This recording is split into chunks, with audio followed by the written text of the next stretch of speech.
So first I have to say thank you for letting me speak here and showing you what we can do in the markets within social enterprise, question mark, because actually we are not in social enterprise. I will explain later. Yeah, I will do it a little bit active. I will throw some questions at you. Maybe you can give me answers. So what is in social enterprise? Has someone here a definition for that? Or does know where this term come from? No? Or maybe give ideas. Can you think of any? Yeah, just throw things at me. No, don't raise your arm. Just throw. Airbnb is social enterprise? No? They do social things. If they're in social enterprise, you can discuss. I don't know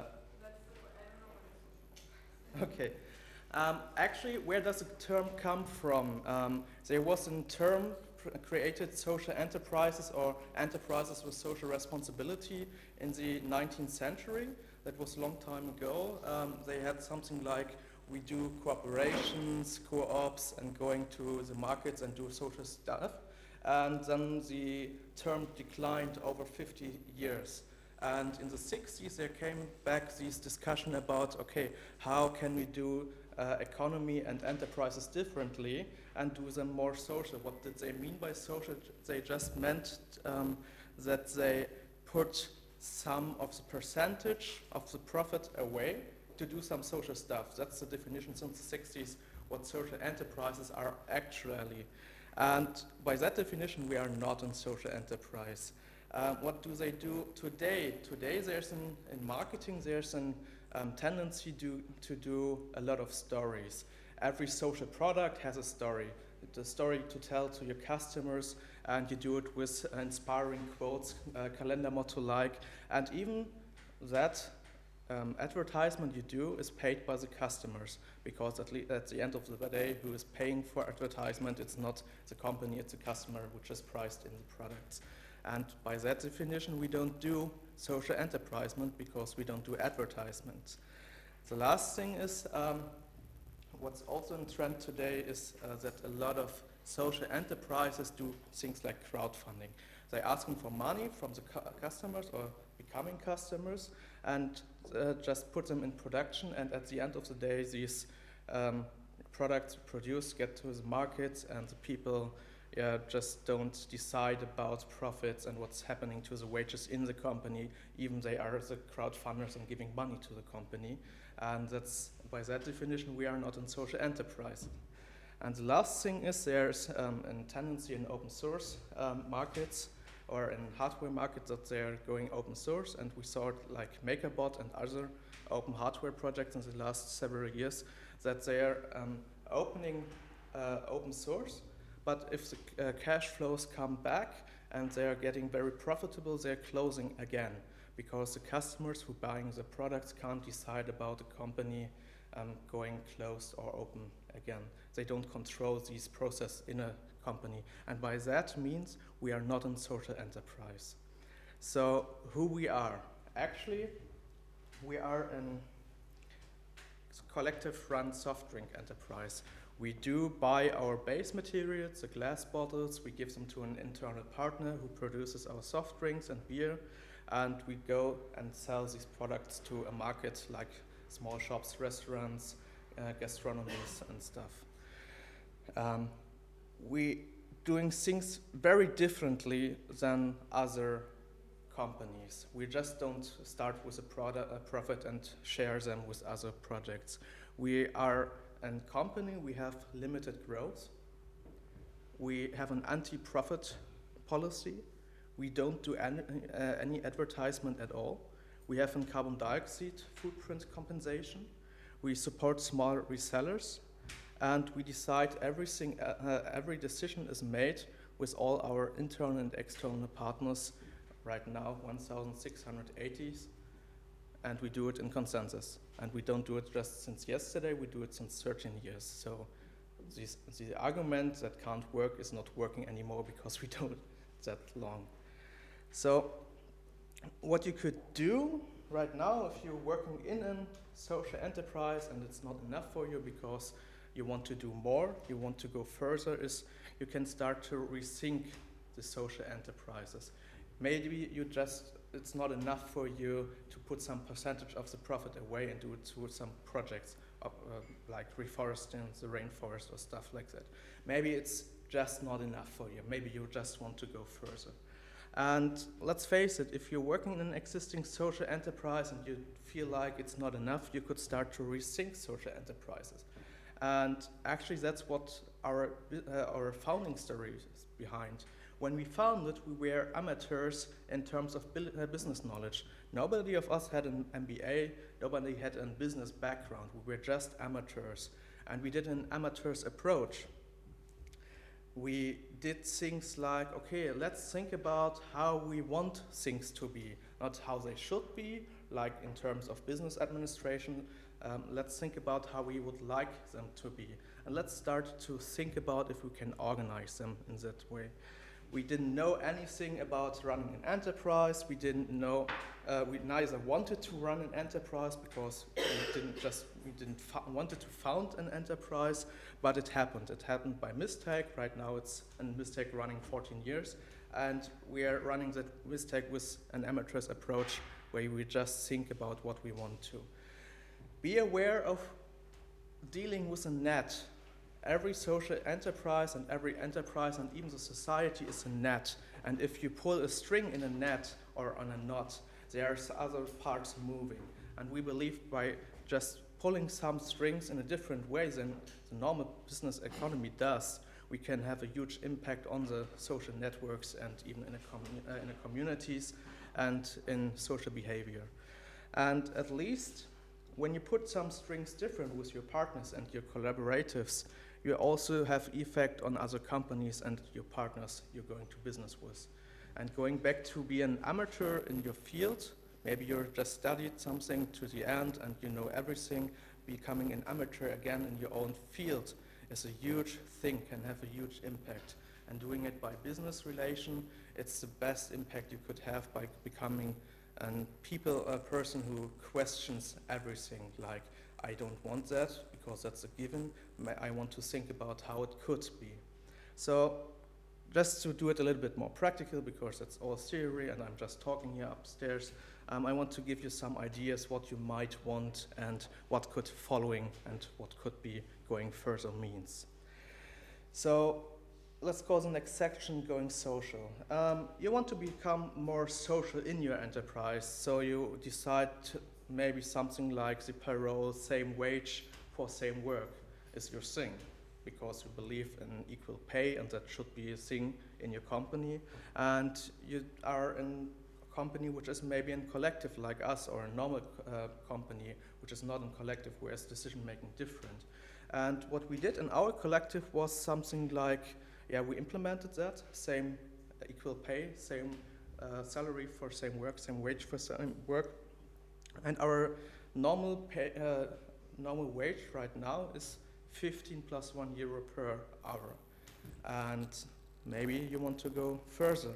It's not just you want an equal pay, you also want a different way of distribution. You want a different way that you can get that money, not by control, but by trust. And we established these 15 plus €1 per hour, which is just different for people which doing care work at home, like coming in children at home and having to do care time, or being a handicapped person. We have high wages for them because they have much more needs to share with their wages than people which don't have children or handicaps. And everyone in our collective is getting the same wage. The founder got the same wage, the person in the organization team, and we even try to rise the wages of people which are in the collective but not under our administration, like the truck drivers or the people which are producing our stuff. They are from a partner in our collective, and we believe it's our responsibility to raise their wages as well, because otherwise we would have levels in that collective we don't want to. It's hard work to talk with our partners about them raising their wages, but in the last 5 years we rose the wages of the truck drivers, which are not hired by us but by another company, and even by the production workers. by 30%. So we take it in our responsibility that it's not something excluding from our collective. But yeah, maybe it's not enough just to have same wages. Maybe you want to have them in a different way. When the day is over, I can go home and tell my accountant, hey, I worked this day 15 hours, and he just believes me. It's not that there's a control structure behind. It's not like, okay, I drove that morning 5 hours with a train to come here, and the person will not go and check if that is possible, or I just drove maybe for 2 hours. And that is a way to put a lot of stress apart from this decision and getting paid. We're even going further. We have social conflicts that happening in economy and even in private life, and we don't just put them out of the collective, we include them in the collective. Right now we have an organizing team where there's one person working which has a lot of personal stress at home, like she moved away and she has a lot of trouble to do her work right now, and we decided, okay, we just pay the wages as nothing happens. We don't ask about it, because in the long run we believe their social problems will solve, and this person will become a better and more related worker to us and doing their work better, because she knows she can trust on us and we trust on her. It's working just with trust. It's not working with force, and it's putting away a lot of huge stress. I mean, just think about a situation like you just had to move out of your flat. You have to organize everything else in a different town. You are not as active in your work, and you can't do the same amount than in the last 2 days or 20 months or something like that. And then is there a boss who is just pushing you? You have to do the same work and the same amount of work. That's putting a lot of stress on you, and it has a lot of conscience effect and on your psyche and so, yeah. We decided to pay on the salary, and in the long run we will have a more trustful working relationship with our collective and with the person working in our collective. So maybe that's not enough. Maybe you want to do something on hierarchies as well. That's a huge thing right now, because everything is in crisis. Normal businesses are in crisis, and there's a huge crisis of middle management and upper management. So what you could do is things like, you want to abolish decision hierarchies in your company, like abolish the middle management.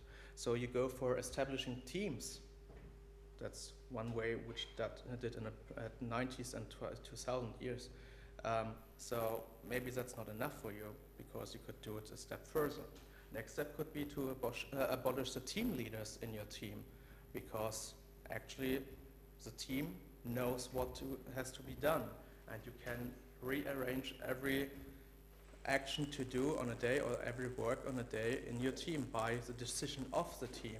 You don't need an organizer in your team who says, okay, you have to do that and you have to do that, because normally the team knows what is to be done.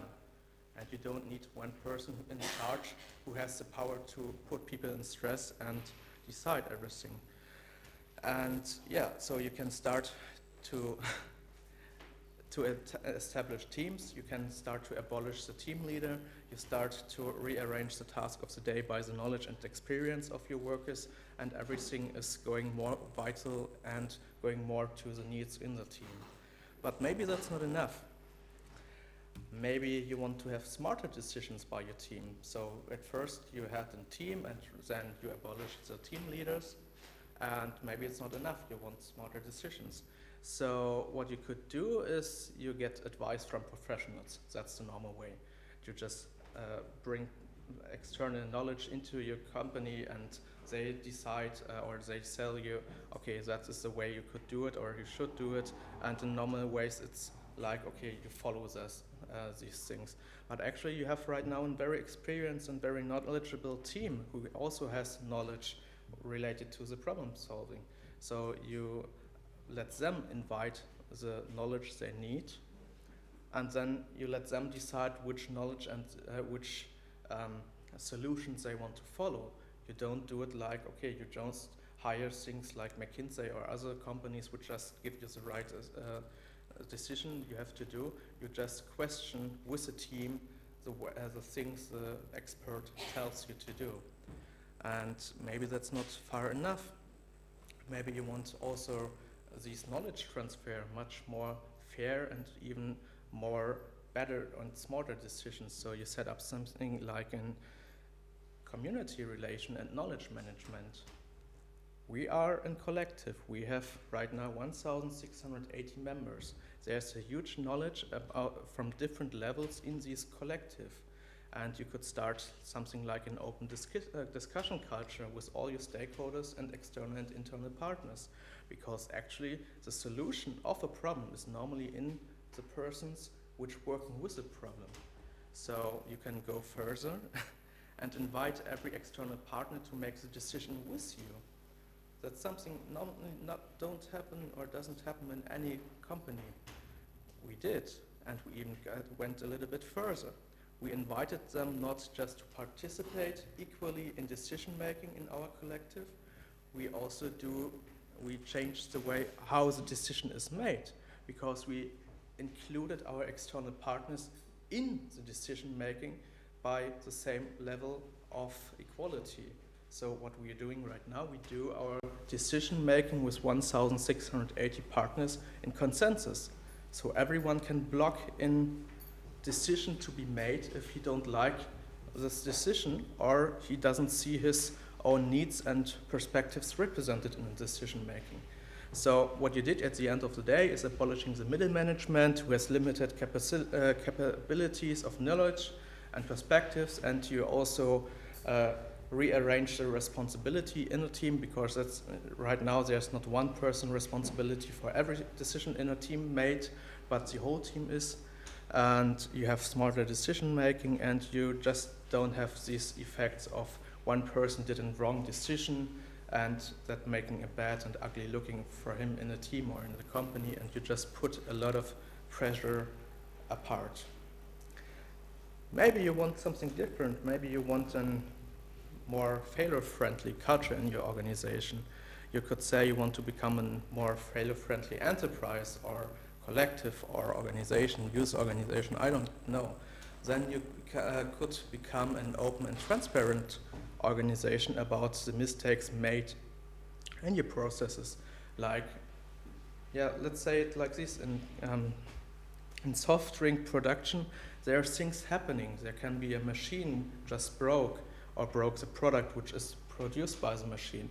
Maybe someone just put the wrong etiquettes on a bottle, or maybe just someone sold the wrong bottles at all. Something happened in the transportation from A to B, or maybe something happened in the store where something is sold. And what normal companies do is they just hide these problems in the process. They just don't want to be open about and then do something like crisis management on product mistakes. We don't want it, because we want to communicate that in every process there is a mistake which can be made. And it's not just about production mistakes. We are open about them. Every production mistake is going to our website, we publish them, and we invite other people to be open about problems in our production. Like what happens sometimes if you have a bottle which is produced by a machine, it cracks and a little bit of glass going into the bottle. That's in super-GAU. Most companies just want to prevent any knowledge about that, because that could mean you just don't care about your products or stuff like that. But actually that's happening 1 in 100,000 bottles. That's happening just. You can't prevent it. You can't prevent it by much more care about the machines. You can't prevent it by more care about the people. That's things that happen. And if you try to prevent that knowledge, then that isn't super-GAU. If you're open about mistakes, that can be a first step to talk about what happens in production. What happens with the people? What happens with the people when you put stress on them, when you pay them less, when you put more stress in the working force, and be open about it. And even you can, in a collective which does collective decisions, the decision-making process can make wrong decisions. That happens. That's something happens in every company, not run by collective or even collective run, collective decision-making or not. That happens. And you should be open about being wrong. We had one time the decision to to lower the wages of some persons, and the effect was that the people weren't happy about working for us anymore.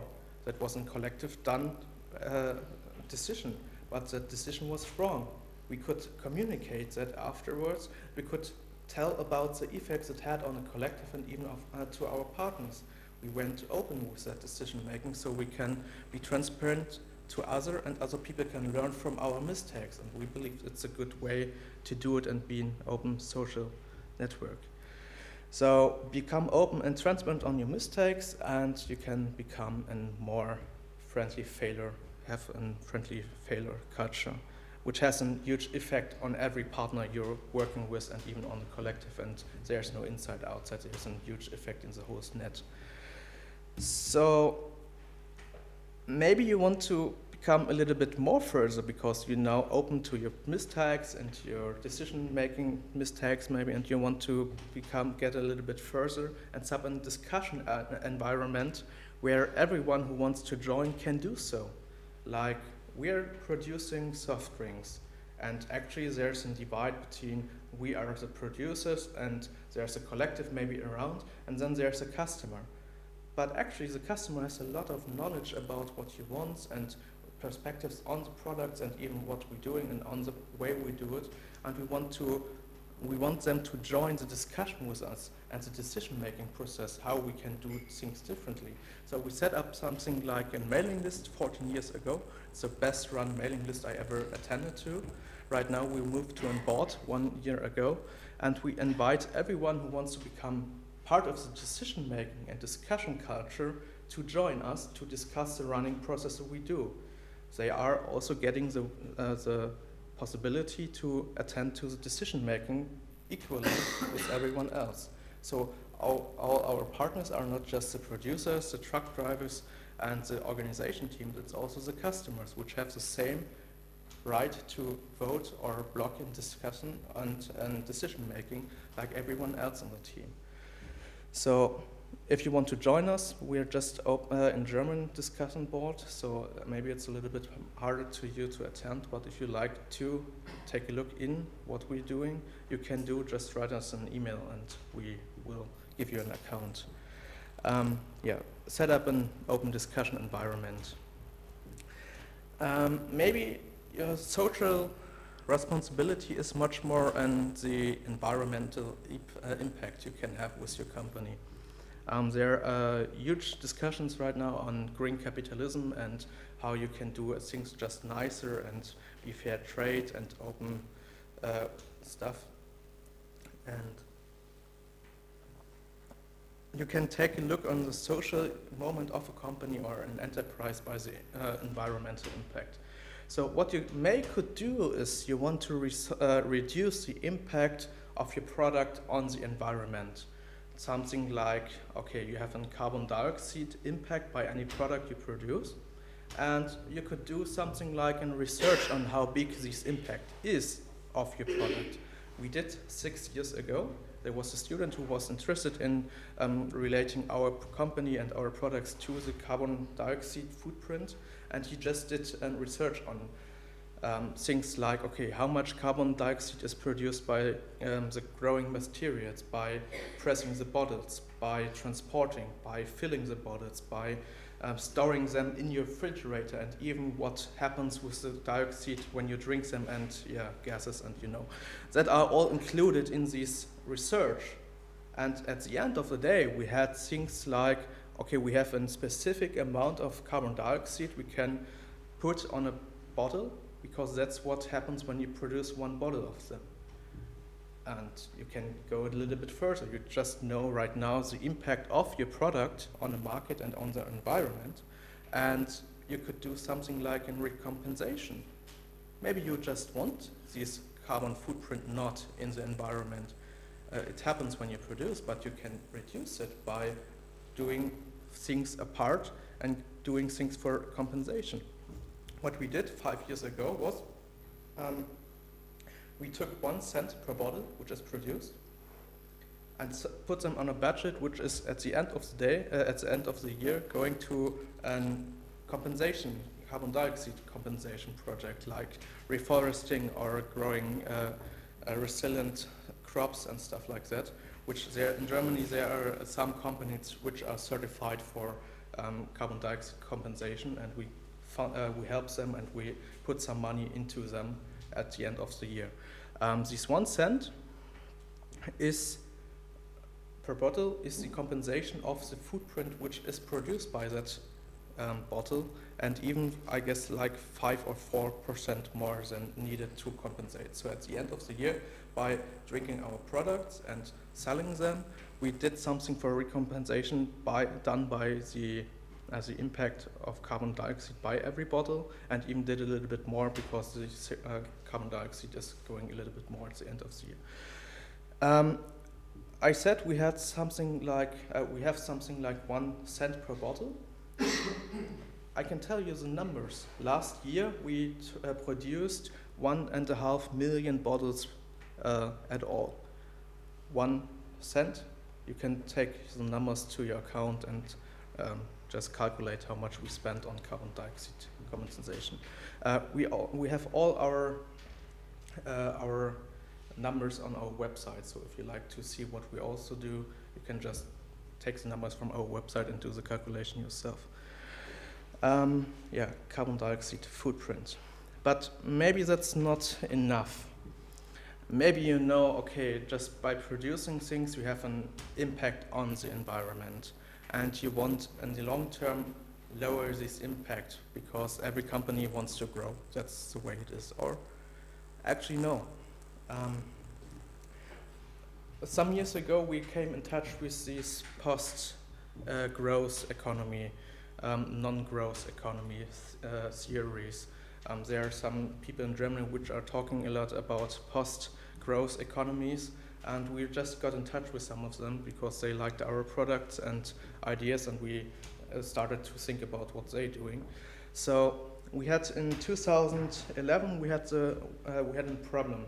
We grow in 1 year like 10%, and we had a problem on our system that we had liquidity problems, because in the markets you have in the soft drink market you have something like, okay, you get the product and you pay 3 months later. This gap of non-paid time, where you also you gave away your product and not get paid, there's a liquidity problem. And by growing more than 10% in a year, we had a huge liquidity problem and couldn't produce anymore.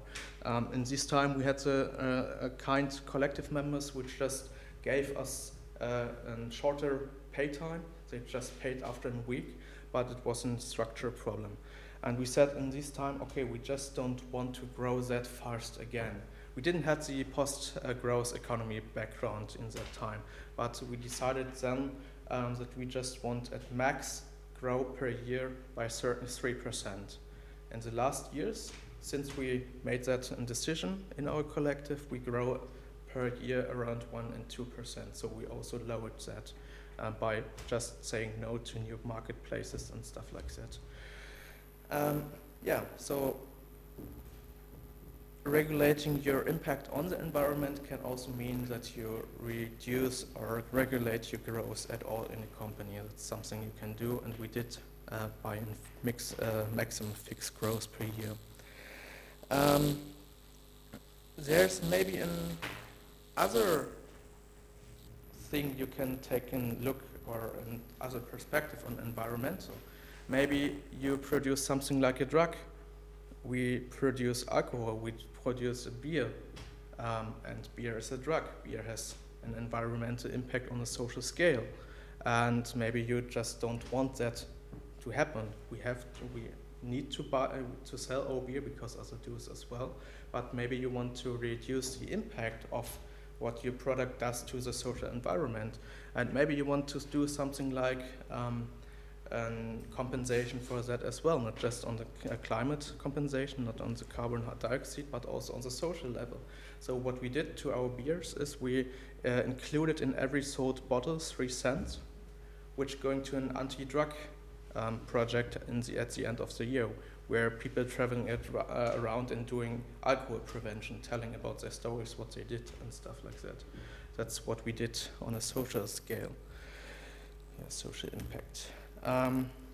Maybe you want to become a company which is, or an enterprise, or a collective, or an organization which is a little bit more risk aware, because there are a lot of systemic risks in our economy, in our organizations, which are bringing a lot of organizations to crash after a few years. The normal amount of a startup growing from 0 day to crashing is like 3 or 4 years, because a lot of are pressed to doing risk decision making. We put the risk decision making a little bit apart by doing it collectively, but we also have systemic risks in our products and in our markets. So maybe you just say you want to become a risk-aware enterprise. How could you do it? Then, yeah, maybe you could establish something like a mutual aid with your partners and help them if something went wrong at their processes. As I said, we are open in this production problems, and we are also open in mistakes or things that happened when things went wrong. Like, okay, we are a soft drink producer and reseller, but there are storages, like resellers have some small storage where they put all their drinks in, and something happens. Face it.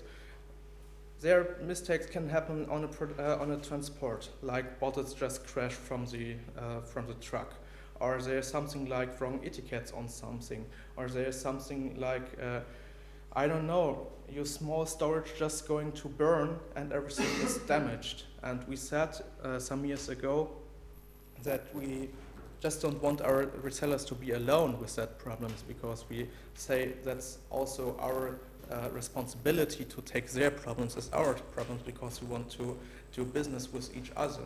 So what we did is we founded a budget in our organization that we say, okay, if something happened at your storage or at your truck, you just tell us, and we will give you 1/3 of the damage as payback. And we believe in doing that. It's we support the idea of mutual aid. We create more fairness and cooperation in the market, and we believe that has a huge impact also on putting risk away from our resellers by helping them if something happens. In the last 13 years, we had like 20 cases where people tried to fool us. There was just one case where we couldn't solve that situation with discussion and talking with them. So 19 cases just solved by talking with them equally. So maybe you also want to do it a little bit different, and there are things risking your whole structure. So maybe you want to become a risk-aware organization which can say no. 2 years ago, we had a festival which wanted our products at their festival, and we could have a huge amount of sold bottles there, like 1/2 of our whole production per year. And we said no. Why we did it? Actually, we just did the numbers. We took a look how much they can sell at their festival, how much we could sell there, and then we thought, okay, there's a huge risk in that business if we do it. One side from us, if something happens there, we're maybe bankrupt. We can't sell any product after something happens there. I mean, it's a festival. Something can happen, a storm, a thunderstorm, or just a fire or something can happen there.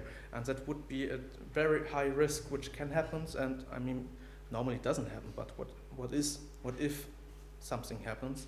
And then we also took their perspective. If they have a festival and all our products are there, we are just the products they are selling there, and something happens on their side, they're going to bankrupt. And we don't want that to our partners. We don't want people to be that related and dependent on our products that something can go wrong there, and we are to blame because we just wanted the profit and not the risk. So we said no. And the outcome of that was that this year they asked us nicely if we could do the whole bottle arrangement on the festival. They asked us, okay, you are very risk aware, you know how things could happen, and we don't want your products, but we want your knowledge, about how organize things on the festival. So we took something like we became the administration of the whole bottles on the festival, not just our products because we didn't sell them there, but other companies which sold their product at this festival by our arrangement. Yes, maybe it's a little bit too hard to explain in English for me, but maybe you get an idea about. So risk aware also means to say no. And there's the last thing of risk awareness. Maybe you want to become a company which is also very risk aware about your resellers. Because in the normal markets, it's like, okay, you get a discount if you can transport stuff in huge numbers from A to B. As the normal economy says, you have to give discounts to these resellers because they are big, they want maybe more of your product, and you just support them by giving them discount. We say no, we don't want to support the big resellers, we just want to support the small resellers because they will become more stable into our structure and we can help them, and maybe they are not just not big enough to sell our product in their shops. What to do about it? And 5 years ago we decided to have something like an anti-volume discount, just put it in the whole different direction. Normally if the numbers of transports or the products you transport go high, you give them discount. We said no, so we can put this money which you normally give to the discount, we just can do for the small resellers. If there's a small shop, like in the north of Germany, there are a lot of small shops which have not that much money. They can ask us if we can reduce the price per bottle to give them to them. And we have right now in our calculation per bottle 4 cents, which are going to a budget which can ask for as this anti-volume discount. So a small shop comes to us, hey, I can't pay you that much as I want to. Can you make a discount to us? And we say, yes, you can have a discount by 4 cents per bottle. We give it to you. We ask you nicely to give that back if you're growing and become big enough to have the normal prices. And that's what we did to support our small resellers. Maybe that's not enough.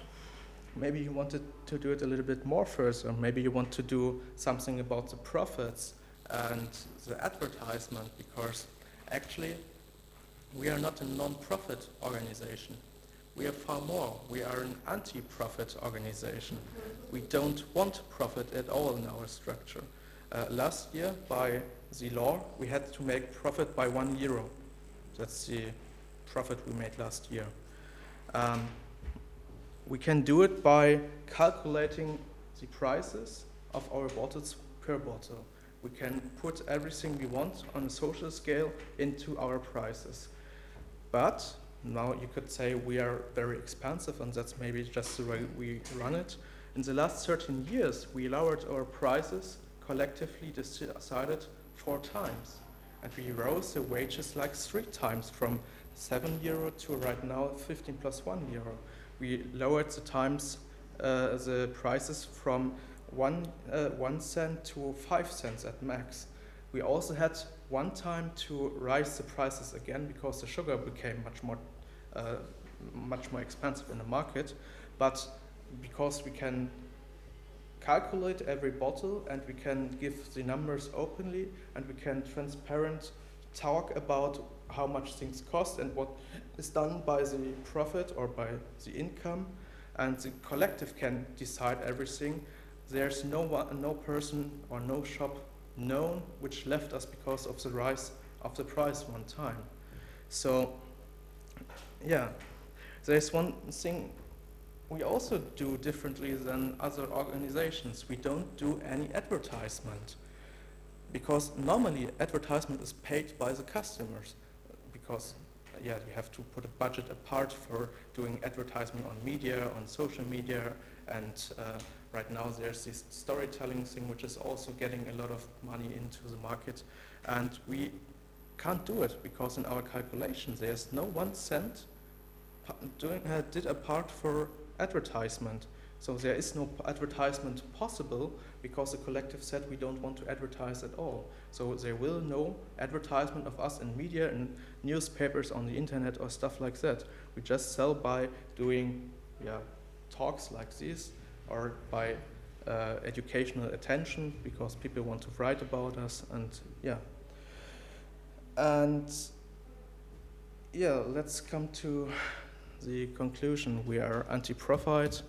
We don't spend any cent on advertisement, and at the end, we are an enterprise run by consensus-driven decision-making, made with all our external partners, including resellers, spokespersons, drivers, producers, consumers. Right now, the number is 1,680. We sell in more than 200 cities in Germany, Austria, and Switzerland, and we have more than 680 shops all over Germany, Austria, Switzerland, where we sell. In the conclusion, we are not a social business because we don't attend to the terms of a social business. We think about which social relationship we want and how it should be, and we think about things should be and try to run a collective with it. Maybe it fails one day, but then our decision was maybe just right and didn't appear to the market.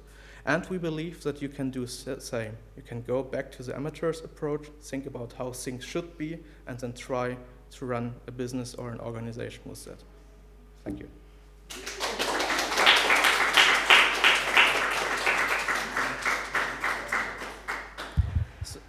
Thank you very much for this so interesting, really incredible approach. So new point of view, I believe looks very successful on the other side.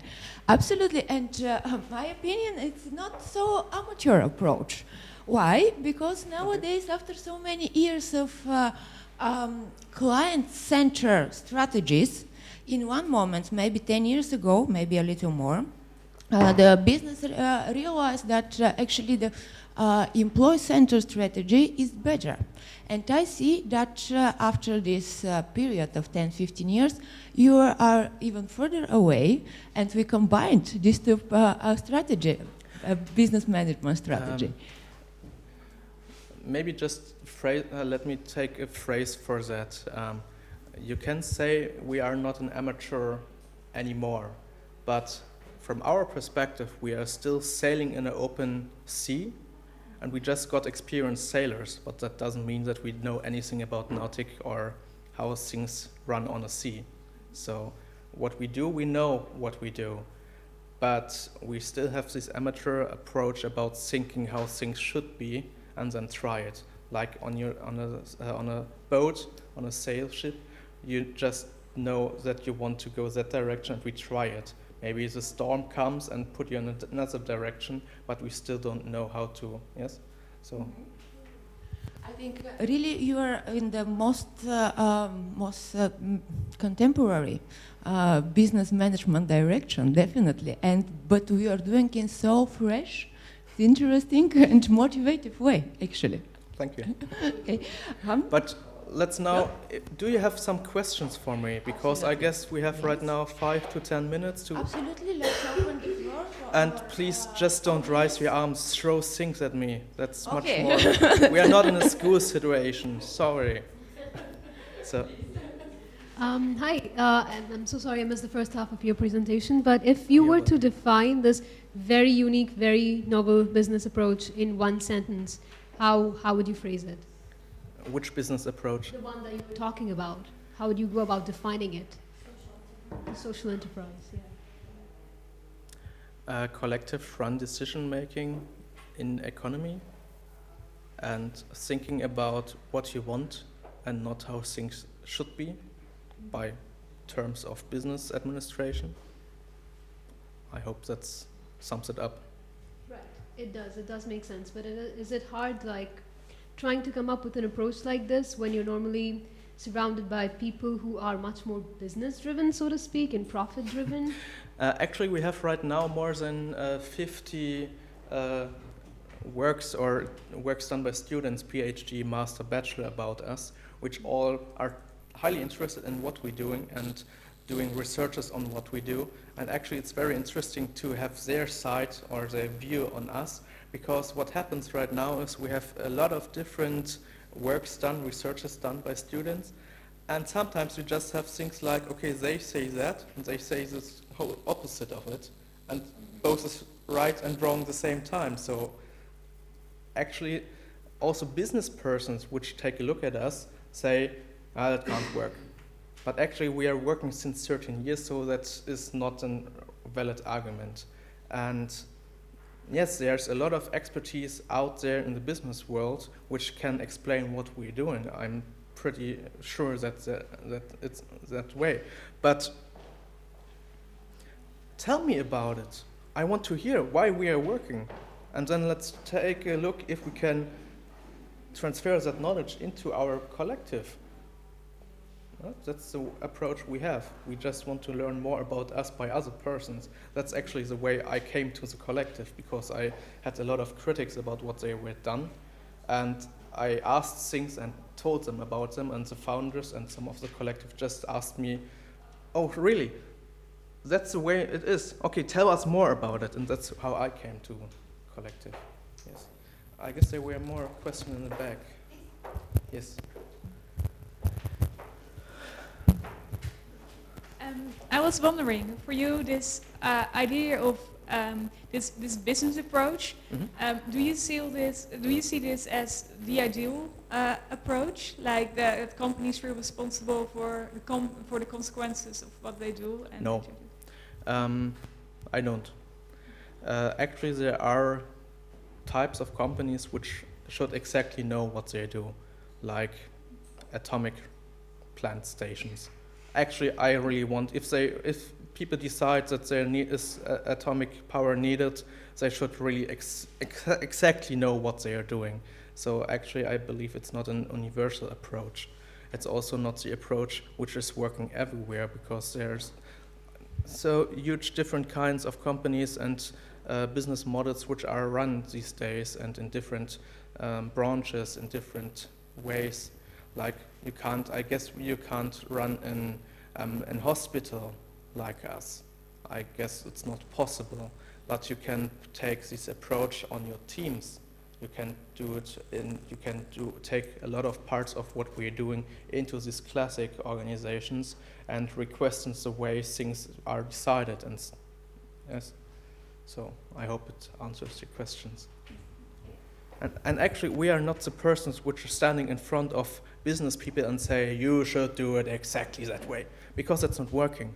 There are so specific questions in any environment, in any organization, in any, so we just want to give another approach, another perspective on things, how they could organize, and that's what we do. We just don't say that's the way it has to be, but it is the way it should be or it could be. I found your company's decision-making system very interesting. Okay. You said you have more than 1,600 partners that you contact when you're trying to reach an end. Yeah. I was just wondering how exactly that works. Do you follow a system where shareholders vote in order to reach an end? It's a classical question about which kind of organization you are. Are you an cooperative in one way, which has to divide between shares and votes, or do you have something like shares because you're a shared organization? And actually, the question or the answer is no. What we are is we are run by law by one person, which gives all the decision making to everyone who wants to attend. So there's nothing like, okay, you can exclude the customers from your decision making. There's nothing like exclude the producers or the truck drivers from the decision making, because we say as a collective we want to include everyone who wants to attend to our decision making. How we are doing it, you will see in the workshop after. Thank you. You're welcome. Thank you very much for this interesting speech. I was just wondering, for the future, what do you think for the future? Because you do not advertise, you say no to marketplaces, so are you not afraid of competition? like competition surrounding you? And There's a different approach on competition by us. We help to fund our competitors. In the last 13 years, we helped to fund more than 16 different soft drink companies, and we believe by helping them to fund, we can show them a different way to work.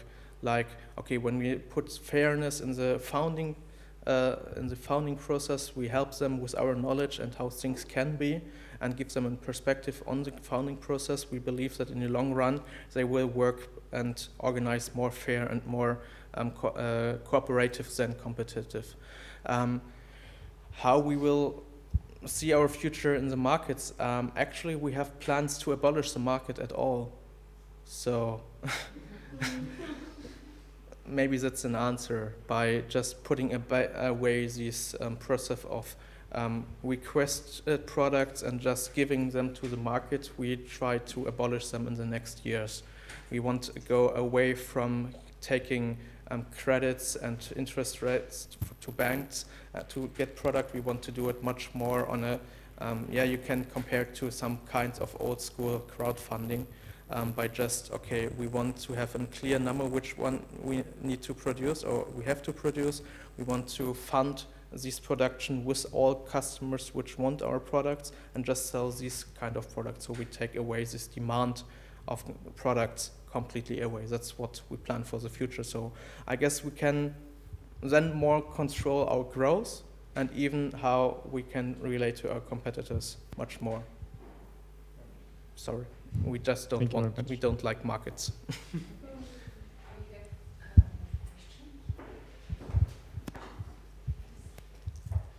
Hello. I was wondering on the legal level, are you registered as the organization? Or As a company. As a company, as a social enterprise or? No. As a normal company? Yes.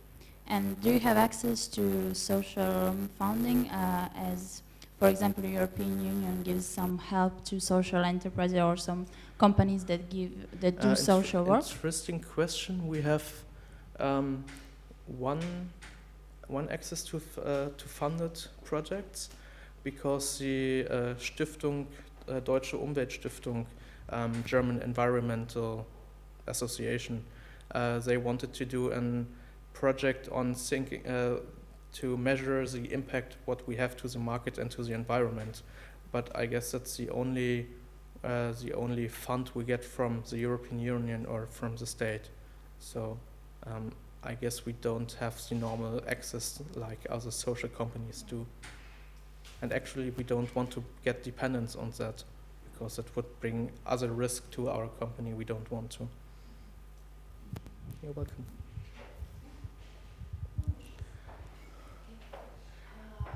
Let me ask you maybe one final question. Sure. I'm very interested to tell me more a little bit about your strategy to have absolutely equal salary every level in your organization. I mean, in sense of motivation, it's my question. People are different. Yes. People are very changeable, let's say, also. Yes. Their needs also, and how will you deal with it? How will you succeed to motivate your people? I guess it's this not external kind of money motivation, but I see you work a lot about trust building, about respect building between all your employees and clients. It is enough? No.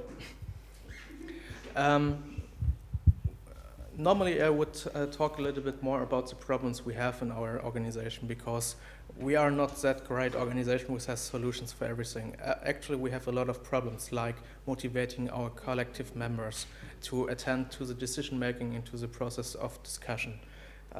We can measure exactly how many people view a discussion by any topic. Because of this board structure, we can see on technical base how many people view a discussion. That doesn't mean that they all attend to a discussion, but right now we have numbers between 50 and 60% of all collective members which just view a discussion. And then depends on the topic. We have people, we have some decisions which are just made by 3 to 5 people because nobody else attend to this discussion because they just don't want to.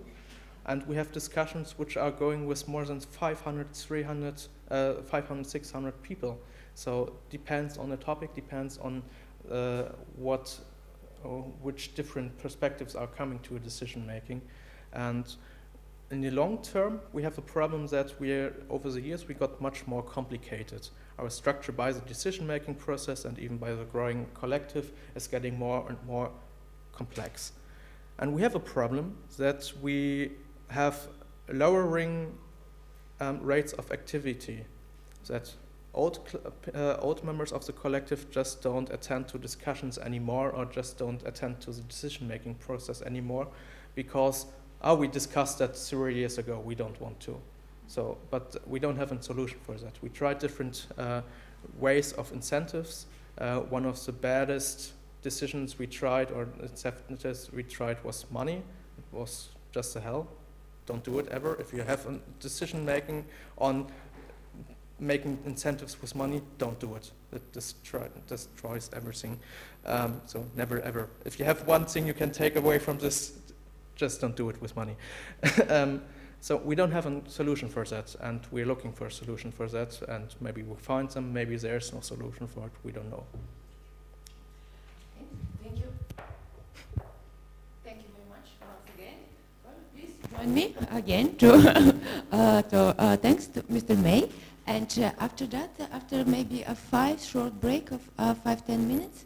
Let's make it 10 minutes. I guess Let's it's a make little it bit okay. 10 minutes. I would like to invite you to continue with our very interesting and interactive workshop, actually. Okay, thanks again.